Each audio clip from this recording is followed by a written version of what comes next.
এবারের অম্বুবাচী মেলায় যাওয়ার পরিকল্পনা অনেক দিন ধরেই ছিল, কিন্তু ওই দোটানার মধ্যেই ছিলাম, যাব কি যাব না।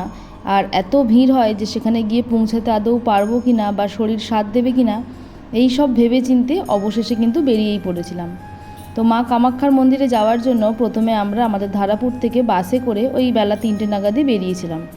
3টে নাগাদ বেরোতে এত ভিড় হয়েছিল যে আমরা তারপরে কিন্তু হেঁটেই রওনা দিয়েছিলাম মালিগাঁও থেকে।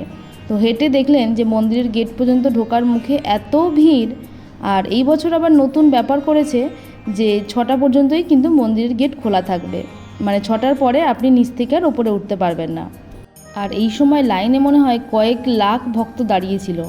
যে রাস্তাটা আমরা আগেও প্রায় 1 ঘন্টায় কভার করেছি নর্মাল সময় হেঁটে, সেই রাস্তাটাই এইবারে লেগে গেল প্রায় 7 থেকে 8 ঘন্টার ওপরে। তবে গরমও যেমন পড়েছে, মাঝে মাঝে কিন্তু হালকা করে বৃষ্টিও হচ্ছিল।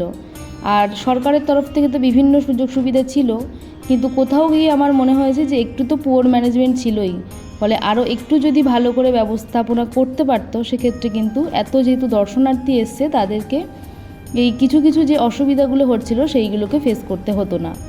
এই অম্বুবাচী মেলার সময় হচ্ছে 22 জুন থেকে 26শে জুন পর্যন্ত। এই সময় বিশেষ আচার পালিত হয় এবং নির্দিষ্ট সময় পর্যন্ত মন্দিরের গর্ভগৃহ কিন্তু বন্ধ থাকে।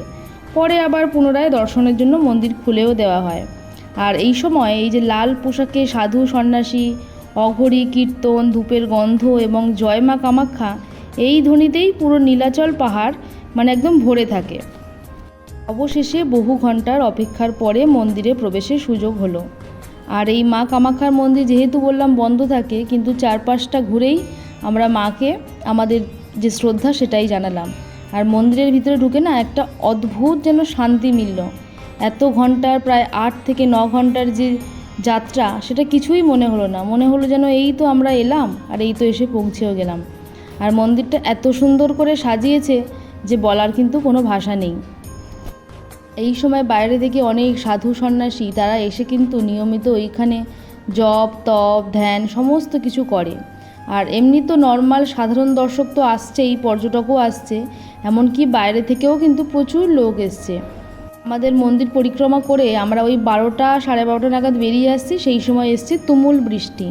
প্রায় 1 ঘন্টা দাঁড়িয়ে আবার আমরা এই যে হাঁটতে শুরু করেছি। দেখেছেন এখনও কিন্তু কন্টিনিউ বৃষ্টি পড়ছে। আর সেই সঙ্গে এখন বাজে রাত 2টো। মানুষ কিন্তু এখনও অগণিত ওই যে নেমে আসছে নিচ থেকে। আসলে মা কামাখ্যার আশীর্বাদ না থাকলে কি হয়। আর সমস্তটাই কিন্তু আমরা গিয়েছিলাম খালি পায়ে হেঁটে। অসুবিধা হয়নি, কিন্তু একটু পায়ে লাগছিল। এই অম্বুবাচী মেলায় আসার যে অভিজ্ঞতাটা, সমস্তটা মিলিয়ে মিশিয়ে কিন্তু একটা মিশ্র অনুভূতি। এবং এটা শিখিয়েছে ভক্তি, ধৈর্য এবং বিশ্বাস থাকলে সব কষ্টই কিন্তু ছোট হয়ে যায়।